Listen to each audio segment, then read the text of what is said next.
Welcome to Pete and Hannah's Watchlist. I'm your host, Pete Mitchell. I'm here with my great co-host, Hannah! Hello, people. Hannah, we're here today for AFI Top 100 10-Year Revisited. Yes. But before we begin, let us tell the viewers and the listeners what they should do. Pretty please leave a like and subscribe to our channels. Leave a comment down below any of your feedback, good or bad. Maybe your favourite movie so far on this list. You know, what else? Hit the notification button and you'll get great content like this one, including We Interrupt Regular Programming, What's Next, Movie News, Championship Belt Holder, Blockbuster, Reviews, Previews. Ha! I love it. Everything. Hannah, 10-Year Revisited, movie number 71, Saving Private Ryan. Cool. Have you seen this movie before? Yes. Whoa. Yes, I have. Thoughts? Yeah. So it's a war movie. Yeah. It's probably I would say it's the most this is on TV, like a Sunday war movie for some reason, you know? Like, it's just one of those movies that's always on, Yep. even though it's probably one of the more depressing movies to have on. Yeah. No way uplifting. This movie was released July 24th, 1998. I first saw it in November 1998. Took a while for it to come out to Australian cinemas. Yeah, it did. I saw it on Schoolies. I think I've told that story before. Yeah. This is the movie. Yeah, like spring break for American viewers and listeners. I think it was the last day or the second last day. And I said, let's go see a movie. Saving Private Ryan was the choice. Exactly. Wow. Saving Private Ryan. Loved it at the time. I thought the first 30 minutes of the movie were just amazing. I did not like the Matt Damon bits and still don't like the Matt Damon bits. Yeah. No. I'm glad. We'll go into that. So the elevator pitch. Army Rangers have been given the job to save a soldier, take him out of harm's way because he's lost his three brothers. Yes. Yeah. And so they've basically let's just save this one guy, you know. It's that kind of thing of Who cares about everyone else? Just save one guy. It's that inch of like, if we can do this one thing, maybe one good thing, maybe it's all worth it. Mm. But I mean, so many. Okay, so we watch this on our own 4K copy. Good 20th version anniversary. of it. 20th anniversary edition. Yeah. You can also watch it on Paramount because yes, it was released in collaboration with DreamWorks, Paramount all around the world, and DreamWorks in the States. Fascinating. DreamWorks was the brainchild of Steven Spielberg. Yes, I do know that. Jeff and Katzenberg and David Geffen. Yes. Well-known music producer, agent. Some legend. say DreamWorks is the kind of revenge company to Disney. Yeah, well... Because there's a lot of heated tension. Katzenberg, Geffen, Yeah.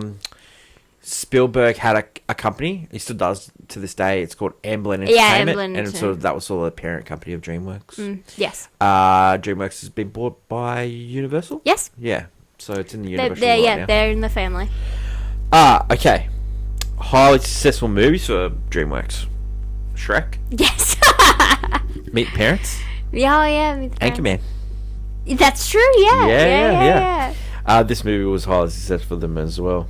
Story behind this. Okay, there was a author did war books called Stephen Ambrose, and Paramount gave the books to Robert Rodat, and they said to him, write the script.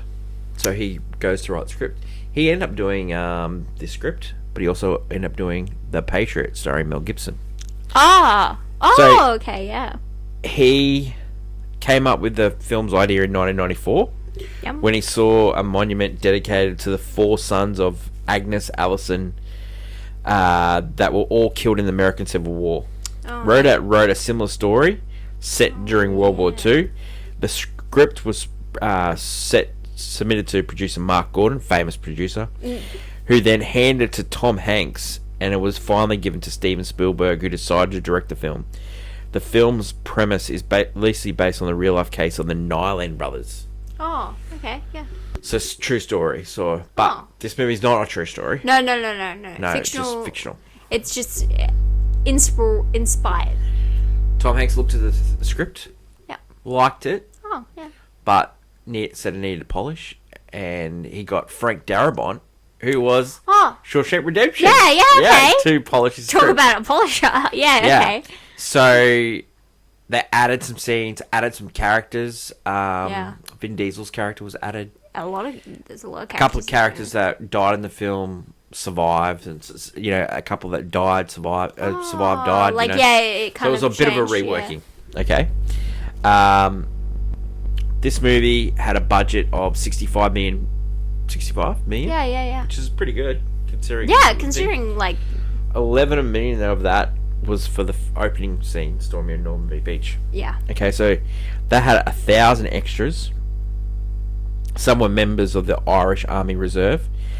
20 to 30 of them were amputees, and they had prosthetic limbs, and then they got blown off so they could show. Do the thing. Oh, yeah. Wow. All the actors in the film, so when they're making this film, they send them all on boot camp, except Matt Damon. Interesting. And they get tortured by well-known. He was in this movie, Dale Dye. Oh, right? Okay. Now, Dye worked with Oliver Stone on Platoon. He worked with Oliver Stone. He was General Y in JFK. Yeah. General Y. Okay. General Y. Why don't you go have yourself a vacation in Antarctica? Had to bring up JFK. Had to. So he's well known because Tom Hanks used him in Forrest Gump, and so he did the boot camp scenes for Tom. Yeah. So for Tom Hanks knew what he was in for, so he was getting prepared. But the other guys had no idea what they're expecting. They thought they were going to just like camp in the woods and stuff like that, and he made it hell for them. Yeah. And so when Matt Damon turns upset and no one saw him do all the hard work and all that stuff like that, they all had gripes with him. Wow, I love that. Yeah. Oh my god. It was Tom Hanks's and Spielberg's idea to do that. Yeah. That's genius. So I don't know why that just works. When they were casting this movie, Spielberg wanted a no name for the Private Ryan, because a lot of people wanted this role. Like they talked to Ethan Hawke about it. All these roles. Yeah. But he went for Matt Damon. But what happened was, at the time, 1997 happens. Good Will Hunting happens. Matt Damon and becomes a huge star. And then so when he makes this, he's on the title. He's like the second or third person on the title. That's so true. Oh, so you never know. Yeah. And that also goes with this entire movie has a lot of those actors that kind of have a glow up after. So that was the whole idea of this movie. Yeah, it was like, Private Ryan is kind of like, he's not a part of the fam, basically. Yeah. And he's... All right, so let's talk about Steven Spielberg. Steven Spielberg, yes. He's going to come up a couple more times on this list. He does, actually, yeah. Yeah. What's your relationship with Steven Spielberg? Love him. Yeah. Love him. I mean, a lot of people love this guy. Yeah. I mean, he created some of the most... TV movies. He did like a movie called The Jewel and... Yeah. Great Jaws. The Great Jaws. Which is on this list, Yeah. Schindler's List, which is on this list as well. Good old Jurassic Park. Just amazing film. Yeah. Does action movies like E.T. Produces great work. movies. Indiana Jones, all that jazz. Legend, Yeah. He's got great friends in George Lucas and Robert Zemeckis. I mean, there was a whole directors, they had a little group troupe. It's adorable. I mean, I still even love his work to this day. You're a huge fan of the Fabelmans. I love the Fabelmans. I even love his version of West Side Story. What was the question that you asked? What? Would you rather watch the Fabelmans or this? Said, I said this.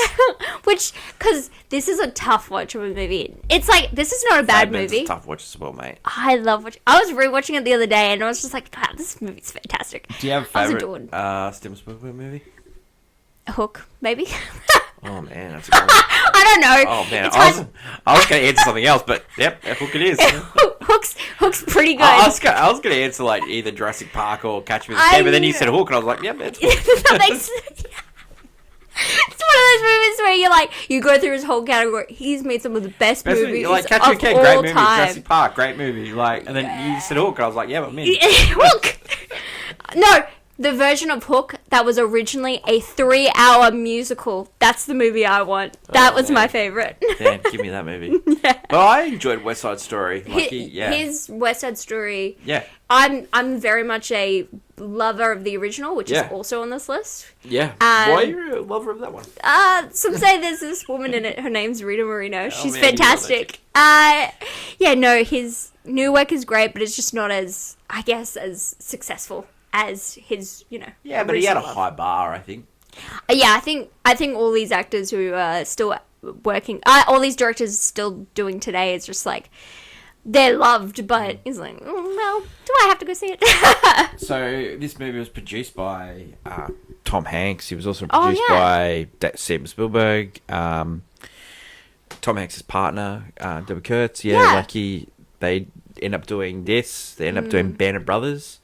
They end up doing Pacific, and they end up doing the Apple TV show with Austin Butler in it.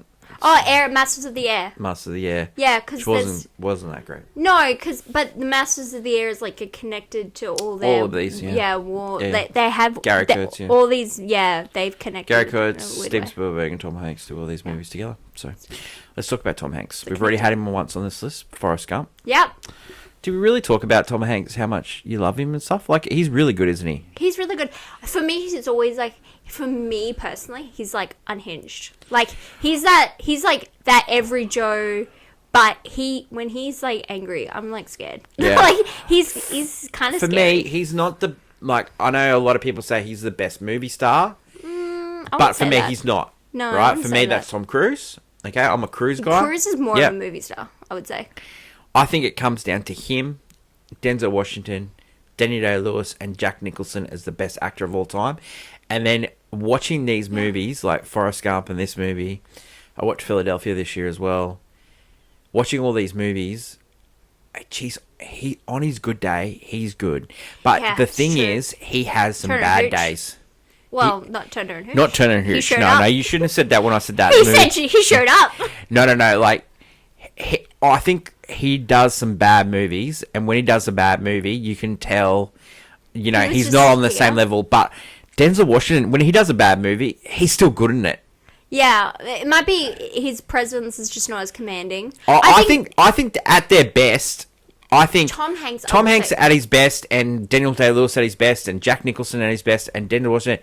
I just can't pick between them. The thing is with Tom Hanks is that he's not cool. So if he had to pull off like, I don't care about this role, he doesn't really. He's not as cool as Jack Nicholson. To me, so he's in a lot of romance movies like Tom Hanks. I just don't like. I would never be me, he's too unhinged. Yeah. Like he's like one moment he's the nice guy, and then one red flag later. Like I mean, come on, you've got mail like in the wrong connotations. He's only do that. What's your favorite Tom Hanks movie? I don't know. Probably Toy Story 3. Oh wow! Maybe. Oh wow! I don't know. It wouldn't even Woody to wouldn't me. Even rank Woody my top 20. like when he's Woody to me before he's anything else. For me, my favorite Tom Hanks movie is A League of Their Own. I love that movie. Oh, okay, yeah. I think he's great in that. Like, I would say, like, You Got Mail's good. Yeah, I know. But you're a fan. I'm a bigger fan of Meg Ryan in that movie. I'm a huge Meg Ryan fan. But League of Their Own, he steals that movie. Yeah. He's fantastic in that movie. Okay. He's very good in that movie. Have you seen League of Their Own? No, I'd like to. You should watch it. It's really good. It's really good. I like toys. He's really, really good in that movie. That run where he went on, and we talked about this in Forrest Gump, where he's gone Sleepless in Seattle, he's gone Philadelphia, he's gone Forrest Gump, he's gone Toy Story, he's gone this, League of Their Own, like all in the same 6-year period. Yeah. Then he ends the decade with Castaway. Yeah, wow, yeah. Okay. Wow. We'll come back to Tom Hanks. Next, Matt Damon, The Martian. Good Will Hunting, Bourne, the Ocean movies. Recently, Oppenheimer, great in that movie. Yeah. Underrated in that movie. He was really good. Yeah. Matt Damon, I like him. I don't like him in this movie. And I think that's because he's acting really well. Because he acts like a little like dweeb that doesn't deserve to be saved. Yeah, we're kind of like I think he plays the part perfectly. Yeah, because Matt Damon to me has always given goody two-shoe vibes. Yeah. Even though I don't think he is. I want Matt Damon to play serial killer. I don't know why. I just want him to play it. I reckon he'd pull it off. And you know what? Who should be the detective? Ben Affleck. Yeah, detective down on his luck. Love it. He's an alcoholic. You got it in. He's got to be an alcoholic. Yeah. Love Matt Damon. Favorite Matt Damon movie? I want to get into a favourites of these, but these three guys, you got to say favourites. Matt Damon. Oh, interesting. The only answer for me is The Martian. That movie's good. The Martian. He's not he's the baddie in that. What about Interstellar? No. What about Interstellar? Yeah. Oh man. No. He does play baddie in that.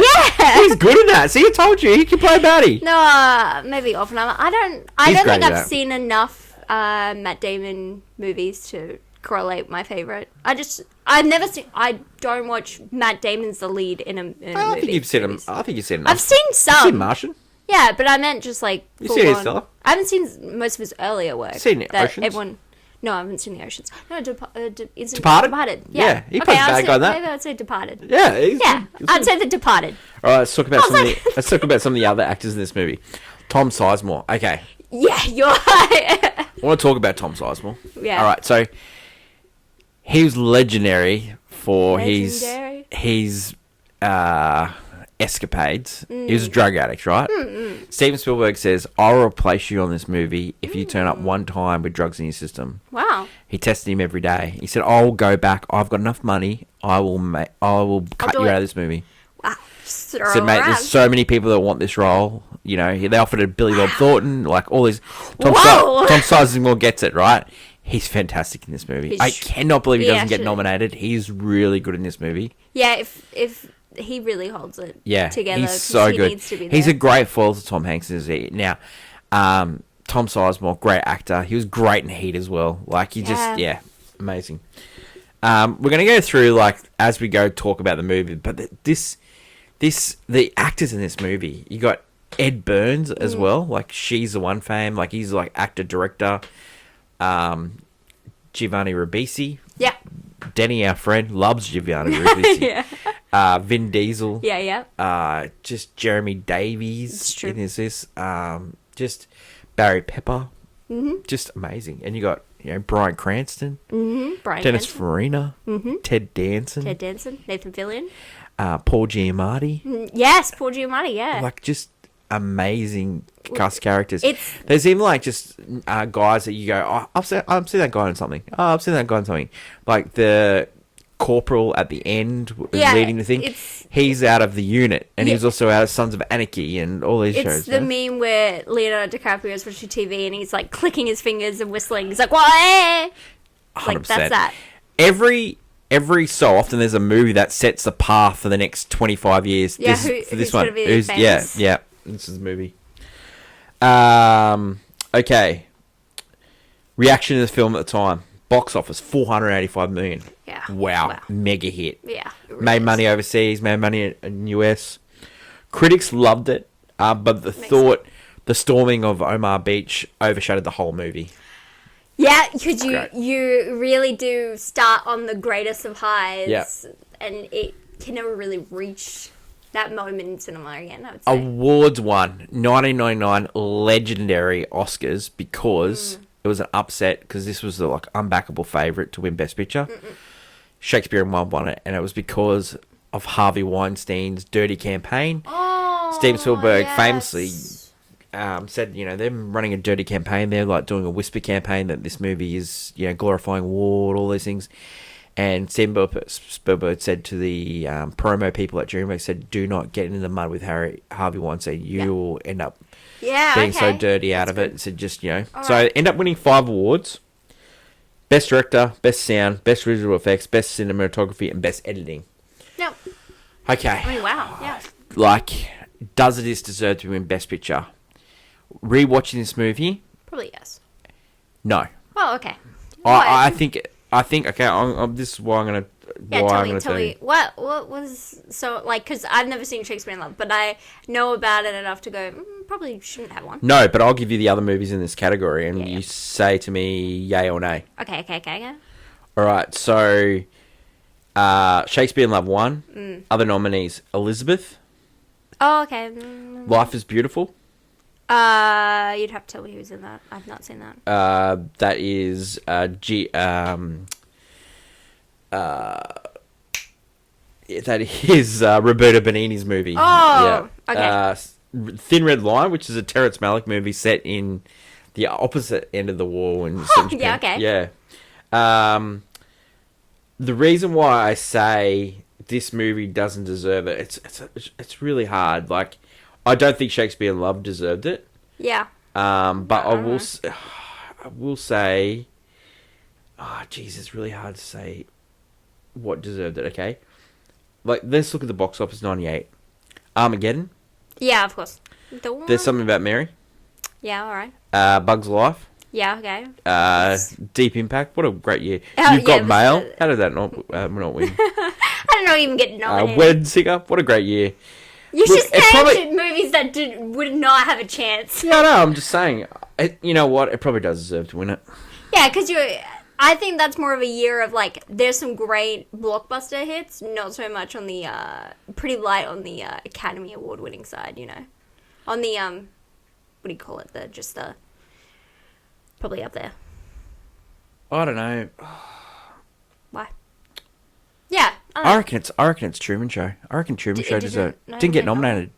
If you put Truman Show's nomination, you put Truman Show there. I think that's the best movie of 1998. Yeah, because I think that one also sets how much like that one is like the rise in reality TV comes into play, and because after that we're getting like every channel has its own like 2 or 3 reality shows, and we're watching people's lives. This is before Keeping Up with the Kardashians, and like we've become so obsessed with it, just like the Truman Show. Yeah, I don't know how like Peter and Weir Jim didn't Carrey. Get nominated. Peter Weir is a legend. And Jim Carrey in it was fantastic. Peter Weir's a legend. Yeah. Oh yeah, I know. So. Yeah, maybe they deserved it. Okay, Best Actor. Tom Hanks doesn't win. Roberto Benigni does win. Okay, yeah. No offense to Roberto Benigni, but Tom Hanks is fantastic in this movie. But also Jim Carrey was fantastic in Truman Show, but didn't get nominated either. Ooh, see, I would give Jim Carrey.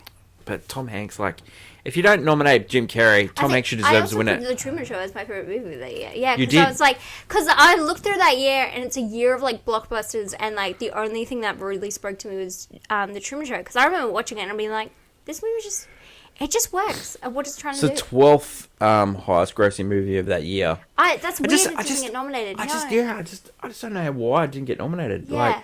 Okay, that's an injustice of the Academy, yeah. Peter Weir was fantastic directing in that movie. Yeah. Let's talk about the directors of that movie. So you got Steven Spielberg. Yeah. Incredible. Great. I mean, it's incredible. Great. He is amazing. And he, and as director, Life is Beautiful, Roberto Benigni, John Madden for Shakespeare in Love, Terrence Malick for Thin Red Line, and Peter Weir got nominated for The Truman Show. Oh, that's good. But he didn't win. I think back on Peter Weir's career, Picnic at Hanging Rock, Truman Show, Master and Commander, never got an Oscar win. He deserved it. Yeah. He's retired now, so great Australian director. So, yeah. It's not my hot take, but, it's right up there. Let's talk about recent reaction to this movie. Rotten Tomatoes, 94. Yeah. Letterboxd, 4.2. Yeah. IMDb, 8.6. Mm-hmm. There was a great article written just recently, June 6th, 2024. Yeah. By Mark Ellison, and he said, "This film is totally changed the way we look at war." Interesting. Before that, it was sort of glorified, but this movie, yeah, Story on Alamo Beach, it gave and like that makes sense. Steven Spielberg famously said, "Don't miss the start of this movie. You've got to go see the start of this movie, right?" Yeah, it's not a movie you can just halfway through. So, like, veterans were asking, like, leaving because it was so close to war. Yeah. That's how. Yeah, that's how brutal it was at the start. So it's a great article. It's on BBC.com. I'd say that's true. Read that article. It's good. We watched Mark Ellison. We watched other war movies, and it's been like, USA, kind of this. Well, I think even though part of this movie there's a lot of that. Oh, there's a lot of that. But when you watch the start, it is a different movie. It's war shown to you in the bleakest terms. What is it good for? Yeah. Hannah, Yes, yes. Every Thursday on Movie News, we do Clickbait, where we give us the hottest hot takes of the week. And for you, for hot hot take for Saving Private Ryan, what's that? That the chief of staff that wanted this mission to happen is the villain of this story. Yeah. Makes it all about him. He does. You know why? Because so his whole reason he wants to send a team of men to go save one guy out of this entire war, because a mother is tragically going to get 3 of the same letters that their sons have all died in the war all at the same time.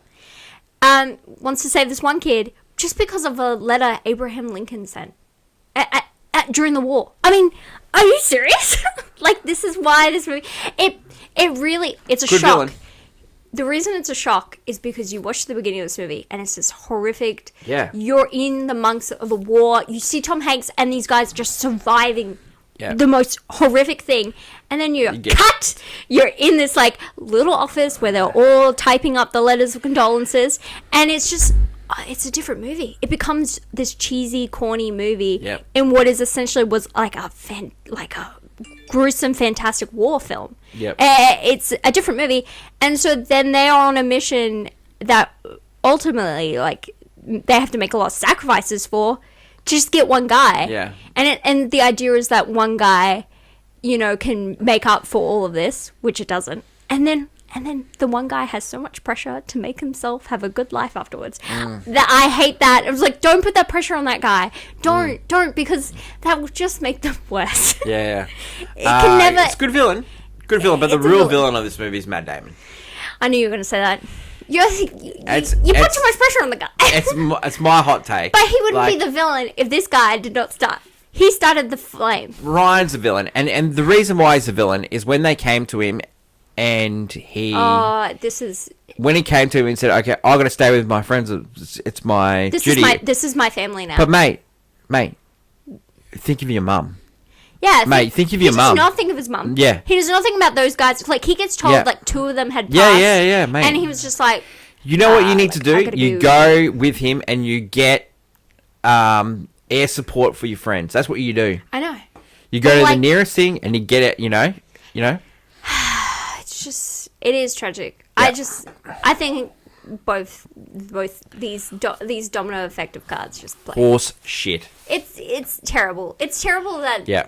2 great villains. Two great villains. All right, let's get on to the review. Wow. And, we turned a war movie where the villain is technically Nope. Germany. And we were like, no, the villains are just the people either behind the desk or the guy saying, no, I don't want to go. The guy in the title. Let's get on to the review. Scene breakdown. Okay, so the first thing, it starts off with the cemetery. And I hadn't noticed this before. Like, I'd watched this movie a lot of times. Ryan's... You don't know it's Ryan at the time, which is a good little trait. Ryan's granddaughter's gorgeous. Yeah, I know. I mentioned it. We were watching it. I was like, oh man, these granddaughters are gorgeous. I mean, like, they just picked 3 models just to come in to do the work. Yeah. It's a weird trait to have, veterans have hot granddaughters. Yeah. I don't get it, but sure. Where he's going through and he finds a grave, and then they hide the fact that it's Ryan. You don't really know. And then you open it, it's like Omar Beach, and you got the waves crashing. Yeah. It's really well done. Like, you don't know it's Ryan. You don't know, you don't know at all who it is, yeah. They're on the little boat. How scared they were. Like, just the people throwing up, people shaking. Like, I just don't think you can imagine what they were going through, like what they were thinking about. I mean, they were sent to be fodder, basically. There's just no way about it. They had no idea what they were going into. Then you get the absolute carnage of the storming of the beaches. Oh, this is hard to watch on 2 fronts, as in it's harrowing. Yeah. But also, for me, I don't know, there's a lot going on. There's so much going on. If you're not paying attention, you're like, what's It goes happening? for about 30 minutes, and you are just, wow. And, it goes in little elements, like they're getting off the beach, people getting shot, people drowning. You're focused on Tom Hanks. Then you get on the next bit, and then, the medics trying to save people, priests going around, and then, things happening, get shot in the helmet, takes the helmet off, get shot in the head, all these things just Stand happening. out of the way. Then Tom Hanks, and then you get the first bit of no sound. Now, personally, I like the first one, but then he overdoes it in the movie. Like, he does this a few times in the movie. I guess. I think he overdoes it, but, like, the first one is when all the things are going around the outside, and he is, like, trying to get it together. He's taking his helmet off. He's trying to get it together, and then it gets together, and then they take that little the sniper's post. Yeah. That is amazing when they do that. Yeah, I love the bit with the they make sure for mirror to look out and stuff. I just and then you're getting sort of the elements of you're introducing all the different actors here. Yeah, it's this really like moment where they these people don't really know each other, and they all have to fend together to work each other, and they work so well. And you don't know anything about them. Yeah, and, you're going in, you're immediately just like, oh wow, okay. So I'm in. Strap me in. Captain Miller's talking to the sound operator. He's going back and forth, and then the next time, he's got no face. Wow. Damn it. Then they're taking the tower. The successful ends up, the storming of Omar Beach works. And then you get Sarge taking the sand. He's collecting sand from all the different things. Yeah, that's like a trait from many iPads. Patton did that.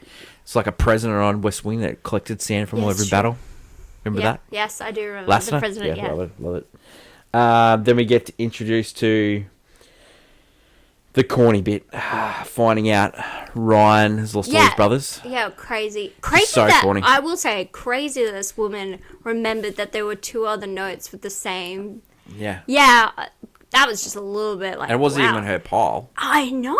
She just was like, I've done a Ryan. It's like needle in a haystack. It really, and then she clocked it in that they were all brothers. And then you take it again. Can I just say? There's more than one Ryan hanging about. 100%. Like, Ryan's a popular name. And so I was like, wow, to figure out brothers. Oh, my God. And then you get Bryan Cranston with one arm. Like, you got Bryan Cranston in your movie. I mean, not knowing at the time. And then bang, he's got one arm. That's Bryan Cranston. That's Bryan Cranston. And then he takes it to General Y. And General Y, sorry, from Dale Dye. And Dale Dye takes it to the Chief of Staff of the Army, and then we get the first reading of the Abraham Lincoln letter, which Hannah's villain. I love a good old Abe quote here and there, but he relies heavily on this letter. Yeah. This is his reason for this movie. Yeah. Then we go back and we've given the assignment to Dennis Farina, great to see Dennis Farina. Love him. Like, Midnight Run, Get Shorty. He's just a legend, this guy. I just love him. So he's telling Captain Miller, Tom Hanks, the new assignment. Yep. Choose your best man and, get on it. And the reason why you got this assignment, you're the best. So go get it done.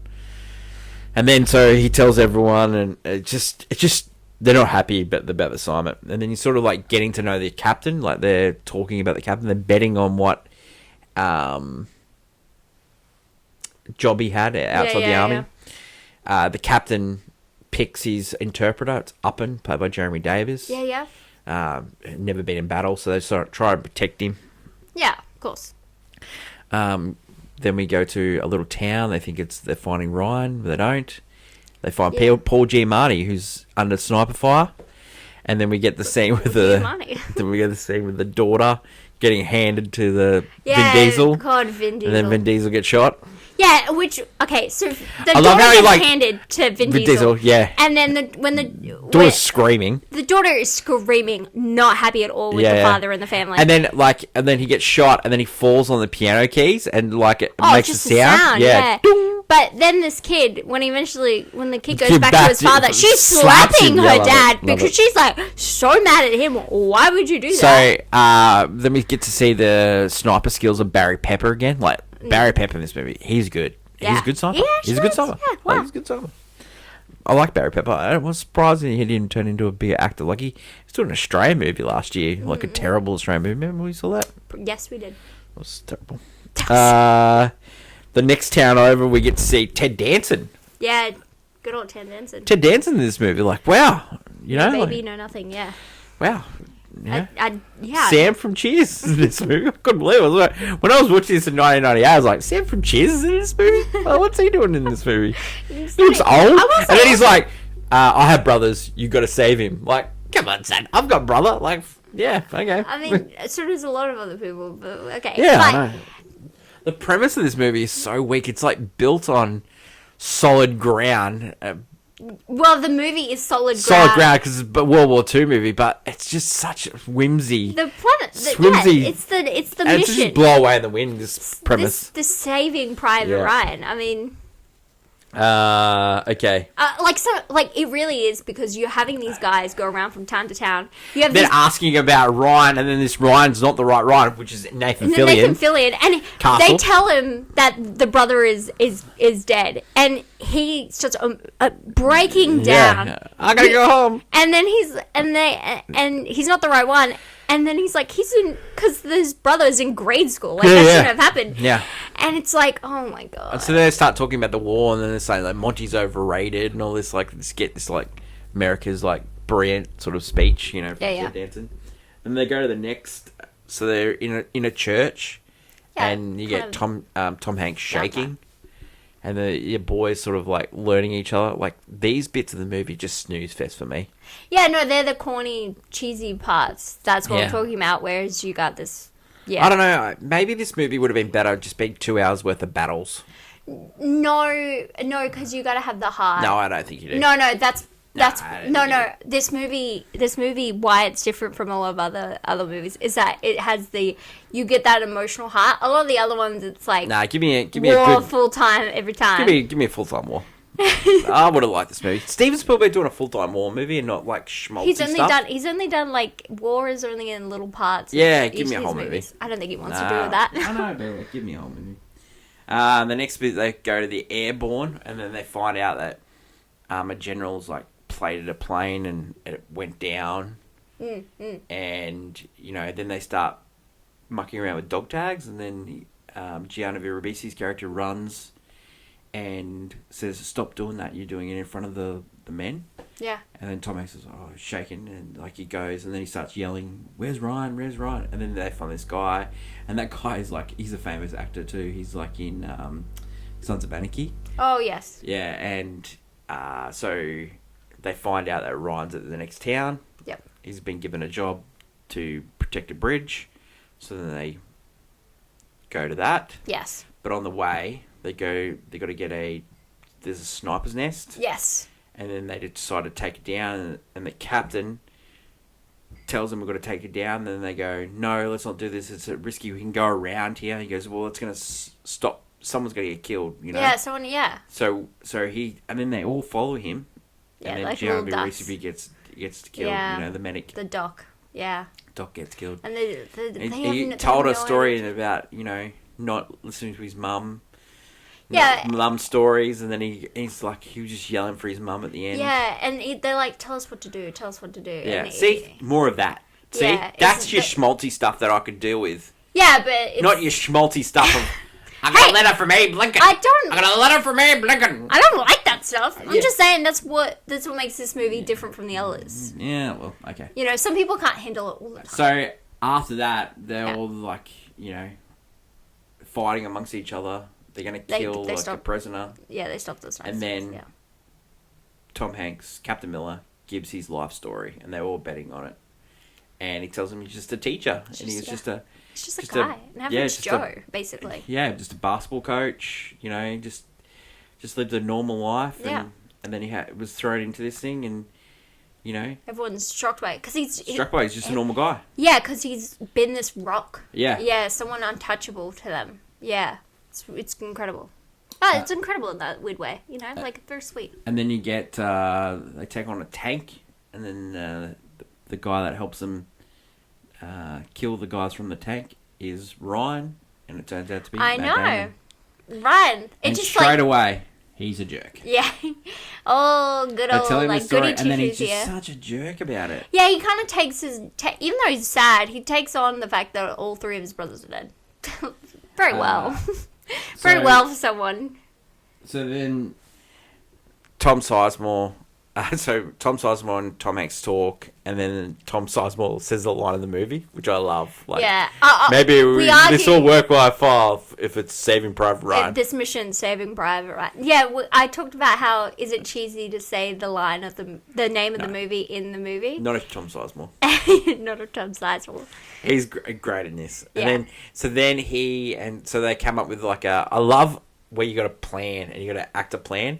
It's a great montage. I love it. Yeah. See, this is a good war bit. See, yeah, this is a good war bit. Yeah, setting this up, and then you get a crappy bit of the movie where they're chatting, and he goes, "I'm not going to tell you my story," but then Ryan starts telling the story, and then so Matt Damon ad-libs that. So he ad-libbed the bit where about the it feels like it brother in the bar with the ugly girl, and he's laughing.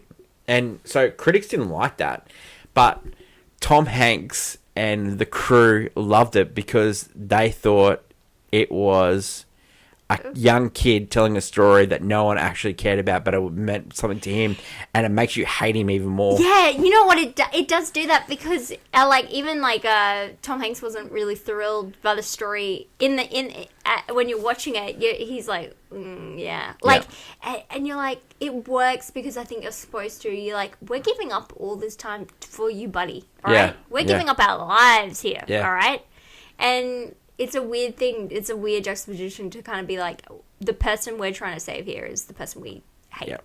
And I think it's an interesting way. So then the battle starts, and then someone always comes back to hurt you. You let a prisoner go, and then that guy comes back to haunt you. Never trust a guy. Oh, man. Great Barry Pepper. He takes out so many, and he gets hit. Then another guy goes, let this happen to me. And Upham, the interpreter, just sees it all happen. Yeah. That guy totally sucked. He was not meant for that. That guy totally sucked. It's so weird because we were like, oh, these guys. But yeah, in these moments of weakness, when they're being weak in a movie, you kind of just And so then Sarge and Captain Miller are like going back to the start, the Alamo, they call it. Yes, they're just code names. Yeah, and then Sarge goes, I just got my wind knocked out of me. No, Sarge, you got shot in the bloody chest. Yeah. Right through the line. And then Tom Hanks loses the charge, and then he's got to get the charge, and then he gets shot. Yeah. And then the only ones left is just Ed Burns and Upham and Ryan. Yeah. Ryan's like an absolute mess. Yeah. Played really well by Damon. And you get Tom Hanks's final line. Well, then Tom Hanks brings Ryan over here and says, earn this.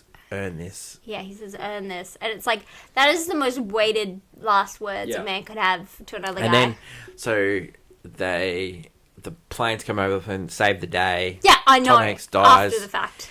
And then you get the voiceover of the chief of staff writing to the mum. This is where I'm like... And you get Abe again.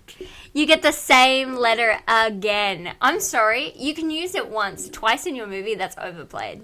Then you get back to the cemetery, and then you get am I a good man? Yeah. Am I good enough? It gets me every time. It's so schmaltzy, but I cried. Yeah, I cried again watching it. It's schmaltzy. I cried the first time. I cried that time.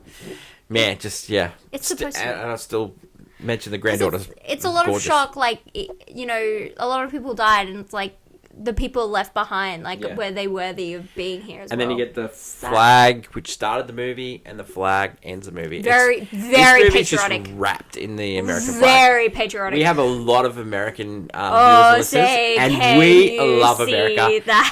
This movie is dedicated to the soldiers, and it is a great movie, and it is amazing how much Americans love their country.